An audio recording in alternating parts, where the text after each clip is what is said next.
But सबसे बड़ा जो इशू है, ये करोगे कैसे यार? जाति जनगणना होगी कैसे? आज जाति जनगणना होना चाहिए, होना चाहिए, होना चाहिए, रिजर्वेशन को एरेशनलाइज करेगा, सामाजिक न्याय से युग विकास के आदर्श की प्राप्ति संभव होगी, डैश डैश डैश। बट ये कैसे किया जाए? इसके सामने बहुत सारे चैलेंजेस हैं। मैंने यहां पर 5 चैलेंजेस की चर्चा की और इस चैलेंजेस को आप ध्यान से सुनिएगा, क्योंकि ये चैलेंजेस आपको कहीं सामान्य तौर पर नहीं दिखाई दिया होगा। इस चैलेंजेस को ढूंढने में मैंने बहुत मेहनत किया और यही आपके लिए आज के डेट में इंपॉर्टेंट पार्ट है। सबसे पहला चैलेंज है बच्चा, अब ध्यान से सुनिएगा और पूरा फोकस हो जाइएगा। सबसे पहला चैलेंज है कि जाति की गणना की समस्या। हम एससी के लिए शेड्यूल कास्ट के अंतर्गत कौन कौन जाति को रखे, ओबीसी के अंतर्गत कौन कौन जाति को रखे, ये जाति की गणना सबसे बड़ा चैलेंज। सबसे बड़ा चैलेंज किस संदर्भ में है भाई? तो जाति और उपजाति में अंतर की समस्या। आज भी हम वर्ण मॉडल पे जाति को व्याख्यायित करते हैं। भारत 4 जाति समूहों में बटा हुआ है, ब्राह्मण, Kshatriya, Vaishya, Shudra. Technically this is not caste, this is varna. हाँ, चूंकि ये वर्ण में ही कुछ कैरेक्टरिस्टिक्स आ गए, जन्मजात सदस्यता आ गया, अंतर विवाह के नियम आ गए, प्रतिबंधित पेशा आ गया, खान पान सामाजिक संपर्क के नियम और प्रतिबंध आ गए, कुछ विशेषाधिकार, कुछ नियोक्ताएं आ गई, हायरार्की आ गया। हमने इस वर्ण सिस्टम को कास्ट सिस्टम करना शुरू किया। इसके फिर ढेर सारे सब डिवीजन होते चले गए, sub division sub division sub division होते चले गए। अब इतने ज्यादा हुए कि 6000 जातियां हो गई। ये 6000 जातियां पुराने आंकड़े मोटे तौर पर। अब 6000 जातियों का अध्ययन जाति व्यवस्था के अध्ययन में कारगर नहीं हो सकता है। इसलिए हम कास्ट सिस्टम को जब पढ़ते हैं तो हम वर्ण मॉडल के आधार पर ही पढ़ लेते हैं। लेकिन आज कई जातियां, कई उपजातियां हैं और जाति और उपजाति में क्या अंतर का आधार हो क्लियर नहीं है, तो आप कैसे किसी से जाति पूछोगे और जाति लिखवाओगे? उपजाति बताएगा तो जाति मानोगे, अगर उपजाति को जाति मानते हो तो फिर हजारों लाखों। दूसरा, जाति की जगह, पहला वाला प्रॉब्लम क्लियर हो चुका होगा, जाति की जगह गोत्र के नाम के प्रयोग की समस्या। बहुत से लोगों से जब हम जाति पूछते हैं तो गोत्र का नाम लिख देते हैं ऐसे में, और उसी को उस रूप में वो लेकर के डेवलप हुआ, उनका वही प्रचलन है।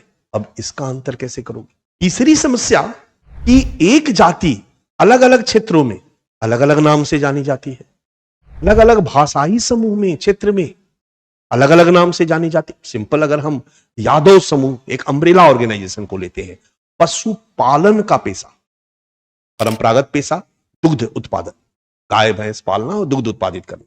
कहीं ग्वार है, कहीं ग्वाला है, कहीं अहिर है, कहीं गुल्ला है। आंध्र प्रदेश में इनको गुल्ला कहा जाता है। अलग अलग भाषाई समूह में इनको अलग अलग नामों से जाना जाता है। अब इस आधार पर भी इनका चयन में बहुत सारी कठिनाइयां हैं, क्योंकि भारत में सभी भाषा और बोलियों के कंटेक्स्ट में हम नहीं समझ सकते हैं लोगों को, और इतनी ज्यादा जातियां हैं और अलग अलग नाम से समाहित करना बड़ा कठिन है। कुछ तो ऐसी जातियां हैं जो किसी क्षेत्र विशेष में ही है, पता चला कि वो जाति का नाम एक जिले के अंतर्गत ही आता है। अब उस जिले में ही 2000 आबादी है उसकी, पूरे भारत में उस जाति की 2000 आबादी है, पूरे भारत में उस जाति की 1000 आबादी है, पूरे भारत में उस जाति की 100 आबादी है, 100 जनसंख्या है। अब उस जाति का नाम ही लोगों को नहीं पता है, टफ जॉब है। चौथा पॉइंट हमने दिया है जाति व्यवस्था में संलयन और विखंडन, फ्यूजन और फ्यूजन। ये ध्यान देने वाली बात है। हमारे यहां सोशियोलॉजी ऑप्शन में इस पर क्वेश्चन पूछा जाता है, यूपीएससी ने पूछा है। कास्ट सिस्टम में फ्यूजन और फ्यूजन की प्रक्रिया चलती रही। मतलब जाति व्यवस्था में होता क्या है कि कई जातियां किसी अन्य जाति में अपने को मर्ज करती रही और कहीं ना कहीं अपने स्टेटस को ऊंचा उठाने के लिए उसी जाति के नाम से जानी जाती रही है। कई जातियों ने संस्कृतिकरण करके अपनी जाति को बदल दिया, तो कई जातियां एक जाति से निकल करके अलग नाम से अपनी आइडेंटिटी को बनाए हुए हैं। अब 1931 में जनगणना हुई थी, 1931 के बाद हम 2025 में खड़े हैं। आज भी हमारी जाति का कैटेगराइजेशन का आधार 1931 वाला है। How is it possible? इतना ज्यादा फ्यूजन और फ्यूजन है।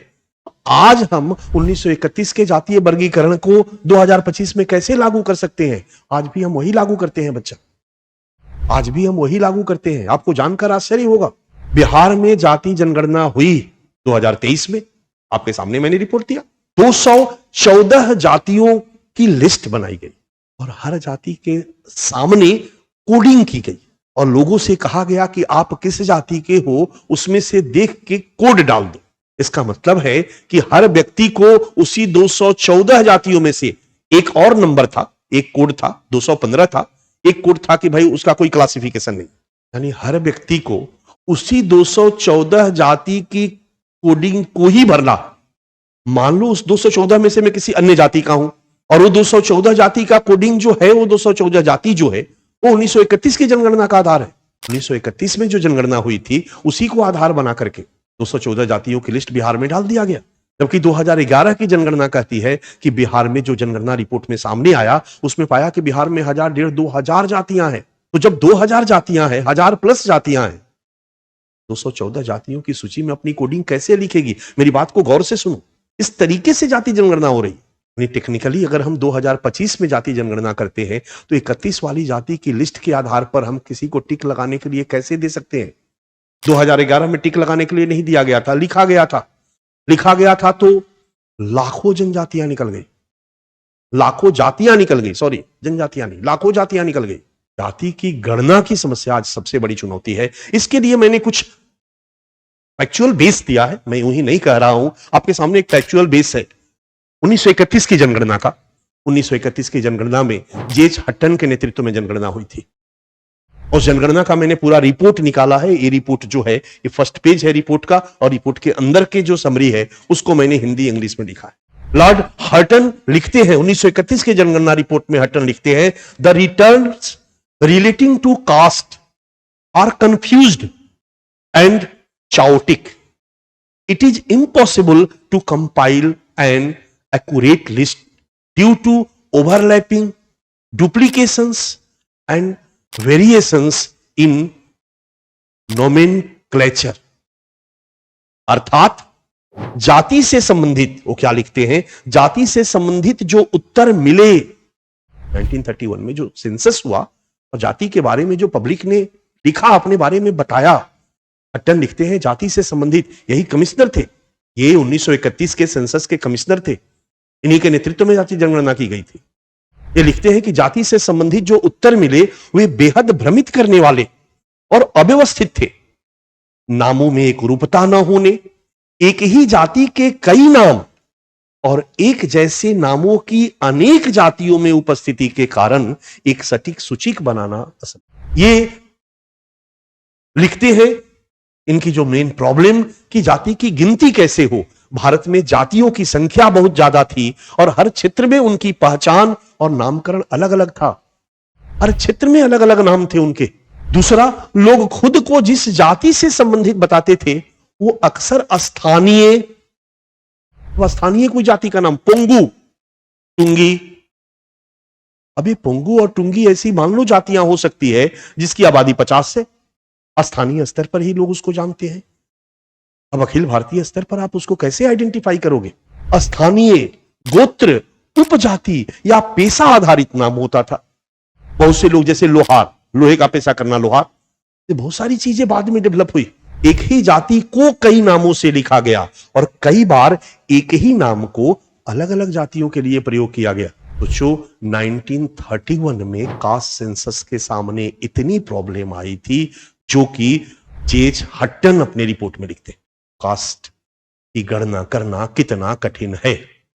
और दूसरा, आपके सामने एक और मैं एग्जांपल देना चाहूंगा, और दूसरा एग्जांपल है जब हमारी सरकार ने 2021 में ये कह दिया कि जाति जनगणना को हम 2011 के कास्ट सेंसस को हम जारी नहीं कर सकते हैं, तो उसने उसका तर्क दिया।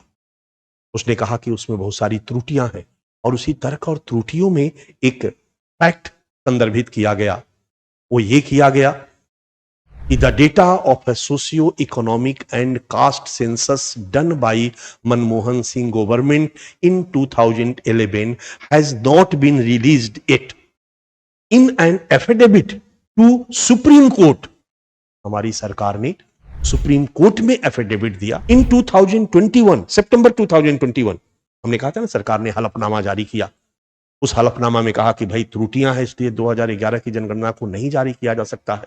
उस हलफनामा में उस त्रुटियों में कुछ त्रुटियां दिखाई गई। वो त्रुटियां थी census in 2021 Modi government cited its 46 lakh different castes number as one stumbling point. अब बताइए कि सबको कह दिया जाए कि आप अपनी जाति बताइए, 46 लाख जातियां पाई गई।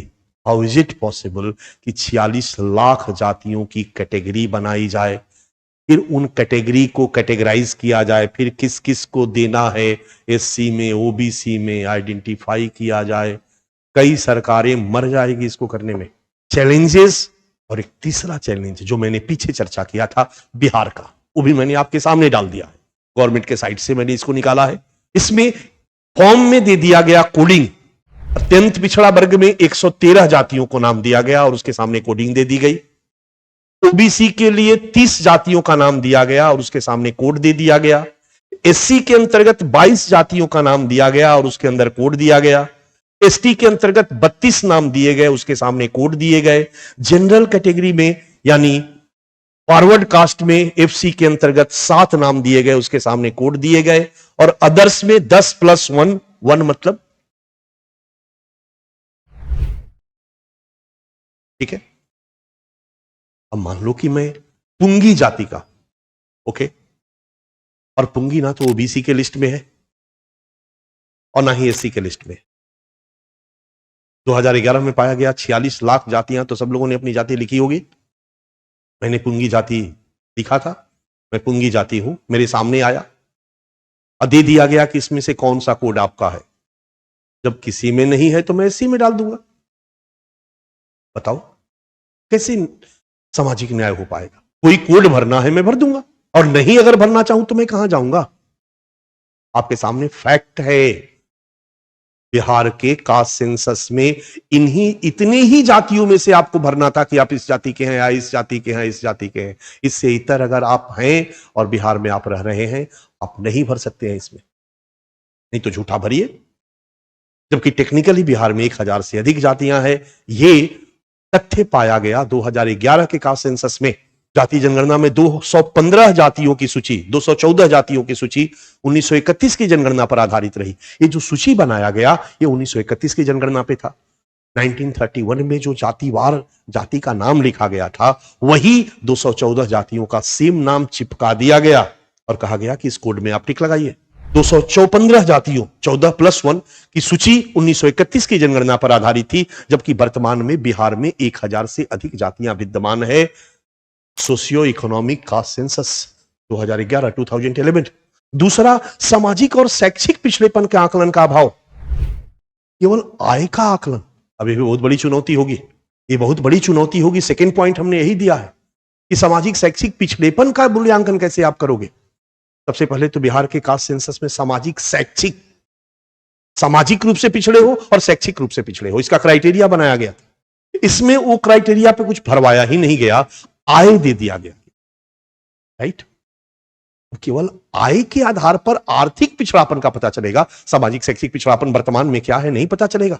और आय का भी आकलन कैसे किया गया? आय के आकलन की पद्धति अतार्किक रही। क्यों अतार्किक रही? क्योंकि हर व्यक्ति को जनगणना में फॉर्म फिलअप करने के लिए जो दिया गया तो उसको बताया गया, आप अपना आय का एक कॉलम दे दिया गया, लिखिए आय, मेरी मर्जी मैं 5 लाख लिखूं या 15 लाख लिखूं। वहां पर कोई इनकम सर्टिफिकेट की डिमांड नहीं की गई। यानी हम सब, हर व्यक्ति स्वैच्छिक रूप से अपना इनकम लिख सकता है। इस आधार पर, अगर इसी जनगणना के आधार पर अगर हम सामाजिक न्याय के आदर्शों के अनुरूप आरक्षण देने का बात सोचते हैं तो कहीं से भी पॉसिबल नहीं है। अगर मान लीजिए कि बिहार के उदाहरण को हम छोड़ देते हैं, आगे जो किया जाएगा उसमें इन सब चीजों को ध्यान में रखा जाएगा, तो जाति की गणना कैसी हो, ये पीछे की चुनौती रहेगी। 46 लाख जातियों की गणना आसान काम नहीं है। दूसरी चुनौती आपके सामने है, सामाजिक और शैक्षिक पिछड़ेपन के निर्धारण की समस्या। आरक्षण का आधार सामाजिक शैक्षिक पिछड़ापन है, ध्यान से सुनिए, और सामाजिक शैक्षिक पिछड़ापन का आधार जाति है। दोनों ही जगहों पर आरक्षण में आर्थिक पिछड़ापन को महत्व नहीं दिया गया है, चाहे एससी हो, चाहे एसटी हो, चाहे ओबीसी हो। सामाजिक शैक्षिक पिछड़ापन, और एससी के लिए भी और एसटी के लिए भी, ओबीसी के लिए भी सामाजिक शैक्षिक पिछड़ेपन का क्या क्राइटेरिया होगा यह निर्धारित किया गया। उस क्राइटेरिया में व्यवसाय, शिक्षा का स्तर, सामाजिक बहिष्करण, बहिष्करण का मतलब सड़क पे नहीं जा सकते हो, कुएं का पानी नहीं ले सकते हो, टेस्ट टेस्ट टेस्ट, नियोग्यताएं, महिलाओं की स्थिति, इस समुदाय में महिलाओं की निम्नतर स्थिति है, इनकम भी एक हो सकता है, एक आधार। जैसे ओबीसी में इनकम को भी एक रखा गया, आर्थिक स्थिति। सामाजिक शैक्षिक पिछड़ेपन के निर्धारण करने जाते हैं तो सबसे बड़ी समस्या है कि पहले देख लो आप, एससी का क्राइटेरिया क्या था। Government of India act 1936 SC का क्राइटेरिया बनाया गया था एससी कैटेगरी के लिए। The main criteria for inclusion into SC category, किसी भी जाति समुदाय को एससी में इंक्लूड करने के लिए क्या क्या क्राइटेरिया है, बड़ा क्लियर है। सामाजिक शैक्षिक रूप से पिछड़ा, तो सामाजिक शैक्षिक रूप से पिछड़े का क्या क्राइटेरिया। तो सामाजिक और शैक्षिक रूप से जब हम पिछड़े का क्राइटेरिया देखते हैं, पहला है सोशल अनटचेबिलिटी एंड स्टिग्मा, छुआछूत, अस्पृश्य जाति, जिनका लोग छुआ हुआ नहीं खाते हैं, जिनको घर के बाहर ही खदेड़ दिया जाता है, आज बदल चुका है। इसको अगर हम आधार बनाते हैं तो हम मुश्किल से 2-4% लोग ही, 1-2% लोग ही मिलेंगे जो इस तरह के सोशल स्टिग्मा के शिकार हैं, अनटचेबिलिटी के शिकार हैं। इसका मतलब उनको आरक्षण नहीं मिलना चाहिए। ये क्राइटेरिया आज कारगर नहीं है। Extreme social and economic backwardness, चलो ये हम मान लेते हैं, लेकिन अगर हम कहें तो सामाजिक आर्थिक रूप से भी लोगों का अपवार्ड मोबिलाइजेशन हुआ है। एक्सट्रीम को ही अगर दिया जाएगा तो फिर बहुत से लोग घट जाएंगे, मुश्किल से 2-4% आरक्षण लोगों को देना पड़ेगा। चलो इसको हम नहीं मानते हैं, लेकिन 3 number, denial of access to temple, public wells and schools. पहले बहुत सारी जातियों को मंदिर में प्रवेश का अधिकार नहीं था, स्कूल में प्रवेश का अधिकार नहीं था, सार्वजनिक कुएं से पानी लेने का अधिकार नहीं था। ये भी एक क्राइटेरिया था और उनको रख दिया गया अनुसूचित जाति में। आज अगर हम अनुसूचित जाति में रखने के लिए इस क्राइटेरिया को आधार बनाते हैं तो मुझे नहीं लगता है कि माने 1% ही लोग मिलेंगे। टोटल एससी के अंतर्गत 1% लोग, जिसको आज एससी कहा जाता है, उसके अंतर्गत 1% ही लोग मिलेंगे जिनको कुएं से पानी भरने का अधिकार नहीं है, स्कूल में उनके बच्चे को पढ़ने का अधिकार नहीं है, मंदिरों में प्रवेश का अधिकार नहीं है। आज के डेट में कानून बना करके सबको मंदिरों में प्रवेश का अधिकार दिया गया है, स्कूल में प्रवेश का अधिकार दिया गया, कुएं से पानी लेने का अधिकार दिया गया। ये क्राइटेरिया भी कारगर नहीं है आज के डेट में। Segregation in housing and burial grounds, ये क्राइटेरिया नहीं है। पहले अनुसूचित जो भी अछूत जातियां थी उनको गांव में रहने का अधिकार नहीं था, उनका अलग अपना टोला होता था। 5वां है occupation based exclusion such as manual scavenging, leather work और स्वीपिंग। मैला ढोना, चमड़ा निकालना, ये सब काम बहुत कम लोग अब कर रहे हैं। कि कंधे पर मवेशी मर गया तो उसको टांग करके बाहर ले जाते थे, उसका चमड़ा निकालते थे, उसके चमड़े का जूता बनाते थे, या फिर मुर्दा जलाने का काम करते थे, जिसको डोम जाति कहा जाता है। अगर हम ऑक्यूपेशन को आधार बनाते हैं तो उस ऑक्यूपेशन को करने वाले लोग अब नहीं है। यानी अगर हम कहें तो परंपरागत व्यवसाय और वर्तमान व्यवसाय में व्यापक अंतर आ गया है। हाउ इज इट पॉसिबल कि हम इस क्राइटेरिया के आधार पर आज हम शेड्यूल कास्ट का निर्धारण करेंगे। परंपरागत शैक्षिक स्थिति और वर्तमान शैक्षिक स्थिति में व्यापक अंतर आ गया है। सामाजिक बहिष्करण लगभग समाप्त हो चुका है, निरयोग्यताएं लगभग समाप्त हो चुकी है। महिलाओं की स्थिति में व्यापक सुधार, आय के आकलन का आधार, यहां आय और महिलाओं की नहीं दिख रहा, लेकिन हम ओबीसी में देखेंगे। ये तो एससी का है बच्चा। अगर हम और आगे बढ़ते हैं तो ये हमारे सामने मंडल कमीशन की रिपोर्ट आ गई। मंडल कमीशन ने जब ओबीसी को रिजर्वेशन दिया तो किन जातियों को ओबीसी के अंतर्गत शामिल किया जाए, यानी किन जातियों को सामाजिक शैक्षिक पिछड़ा माना जाए, इसका क्राइटेरिया भी उन्होंने बनाया। वही रिपोर्ट मैंने आपके सामने रख दिया। सामाजिक मानदंड, शैक्षिक मानदंड, आर्थिक मानदंड। समुदाय के अधिकांश सदस्य शारीरिक श्रम में लगे हुए हैं, जैसे दैनिक मजदूरी का काम, कृषि श्रम या स्वच्छता का कार्य। आज के डेट में ओबीसी के अंतर्गत जादव, जाट, ओकालिंगा, बहुत से लोग जो आज ओबीसी के अंतर्गत आरक्षण की मांग कर रहे हैं, मराठा, इस क्राइटेरिया से बाहर है। उच्च जातियों की तुलना में समुदाय की सामाजिक स्थिति निम्न, समुदाय में महिलाओं की स्थिति कमजोर या वंचित, समुदाय के बहुत कम व्यक्ति प्रशासन, पुलिस या सैन्य सेवाओं में कार्यरत है, शादी की औसत उम्र काफी कम होती है। शैक्षिक मानदंड, समुदाय के बीच साक्षरता दर काफी कम, स्कूलों से ड्रॉप आउट दर बहुत अधिक, ड्रॉप आउट कम हो गया, खत्म हो गया ये सब चीजें। मध्याह्न भोजन योजना ने ड्रॉप आउट को रोक दिया। ड्रॉप आउट दर बहुत अधिक, जिसका अर्थ है कि बच्चे लंबे समय तक शिक्षा प्राप्त करने में असमर्थ हैं।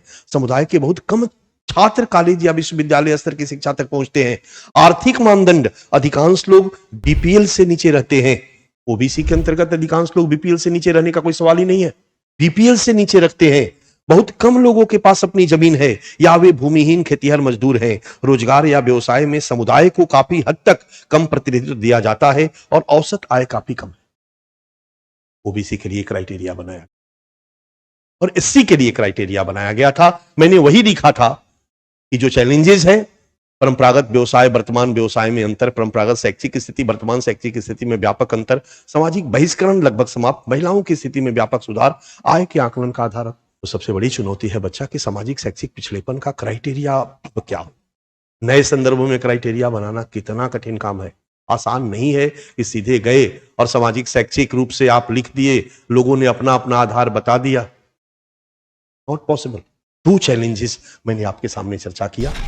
तीसरी चैलेंजेस है जाति बदलकर या गलत सूचना देने की समस्या। इसका समाधान कैसे होगा भाई?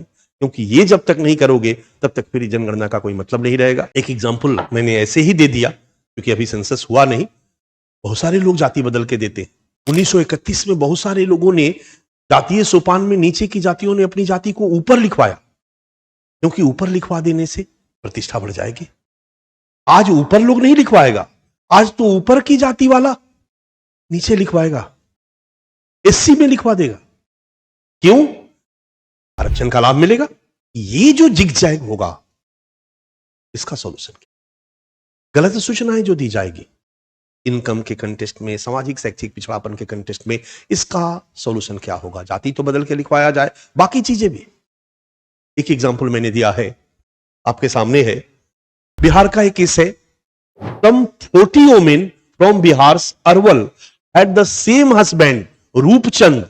All these women are residents of a red light district in Arwal, Ward 7 of Arwal. 40 महिलाओं ने अपने पति का नाम लिखवाया रूपचंद, अपने पति का नाम लिखवाया रूपचंद, क्योंकि वो महिलाएं रेड लाइट एरिया में रहती थी, वो वेश्यावृत्ति करती थी। उनका जो भी बच्चा होता था, उनका बाप कौन था शायद उनको पता होगा। उन्होंने कहा कि हमारा बाप पैसा है। लड़के का बाप पैसा, यानी पति का नाम पैसा। रूपचंद मतलब रुपया चंद। तो जब भरवाया जा रहा है, कौन क्या लिखेगा, कैसे मैनिपुलेट करेगा, इसका सॉल्यूशन कैसे होगा? हम कह सकते हैं कि भाई गांव में ग्राम पंचायत के मुखिया को, हेड को दे दिया जाए जिम्मेदारी, तो उसके ग्राम पंचायत में अगर कोई गलत इंफॉर्मेशन दे दिया तो उसकी जिम्मेदारी होगी, वो फंसेगा। आदि आदि। इन 40% आबादी अब शहरों में रह रही है बच्चा। हम 40 भले नहीं कहेंगे, आंकड़ा 2011 का कह रहा है 31% पॉपुलेशन, अर्बन पॉपुलेशन, लेकिन अगर हम कहें तो आज बहुत बढ़ा है। ये आबादी गांव में तो आइडेंटिफाई हो जाएगा, शहर में कैसे आइडेंटिफाई होगा कि फ्लैट नंबर 314 में कौन रह रहा है? वो झूठ लिखवाएगा तो कैसे आइडेंटिफाई होगा? ये बहुत बड़ा चैलेंज है। जाति बदलकर लिखवाने या गलत सूचना देने की समस्या। अगला, मुस्लिमों के वर्गीकरण की समस्या। ये भी ध्यान देने वाली बात है। भारत में मुस्लिमों को ओबीसी के अंतर्गत शामिल किया गया, और ध्यान देने वाली बात है कि ओबीसी के अंतर्गत जातिवार शामिल किया गया। 1993 में शामिल किया गया। 1993 में पहली बार। 90 में ओबीसी के अंतर्गत मुस्लिम नहीं थे। 1993 में ओबीसी के अंतर्गत मुस्लिमों को क्लब किया गया, और हर स्टेट में ओबीसी के अंतर्गत जो सेंट्रल सूची में जाति को डाला गया स्टेट से, उस स्टेट में ही ओबीसी के अंतर्गत ही कुछ जातियों को मुस्लिम में रख दिया गया। जैसे यहां पर सामने ढेर सारी जातियों का मैंने लिस्ट दे दिया, वो ओबीसी की जातियां हैं और कुछ जातियों के साथ ब्रैकेट में लिखा हुआ है मुस्लिम। ओबीसी की ये जातियां हैं और कुछ जातियों के साथ ब्रैकेट में लिखा हुआ है मुस्लिम। दुनिया मुस्लिम, कसाई मुस्लिम, और ये जाति है। हज्जाम मुस्लिम, ये जाति है, अब ब्रैकेट में दिया है मुस्लिम, और उसी के साथ बगल में हज्जाम मुस्लिम, नाई हिंदू, नाई हिंदू में। इस तरह से ओबीसी के अंतर्गत ही मुस्लिमों को शामिल किया गया। चलिए कोई दिक्कत नहीं है, ओबीसी के अंतर्गत मुस्लिम जातियों को शामिल किया गया, सारे मुस्लिमों को आरक्षण नहीं दिया गया। मुस्लिम समुदाय के अंदर जो अलग अलग पेशा करता है उसको, अब इसको ध्यान में रखते हुए कैसे उनको सामाजिक शैक्षिक रूप से पिछड़ा माना गया भाई? तो यहां पर मंडल कमीशन ने क्या किया कि जो ओबीसी के अंतर्गत जो क्राइटेरिया उन्होंने बनाया था, अभी जिसकी चर्चा मैंने की, सामाजिक मानदंड, शैक्षिक मानदंड, आर्थिक मानदंड, वही क्राइटेरिया इस मुस्लिम समुदाय के साथ भी लागू कर दिया। और जनरली बड़ा पहचान हो गया कि जो इधर नाई थे मुस्लिम धर्म में गए तो हज्जाम बन गए, पेशा से ही पता चल गया और उसी को आधार बना करके दे दिया। आज संभव नहीं है।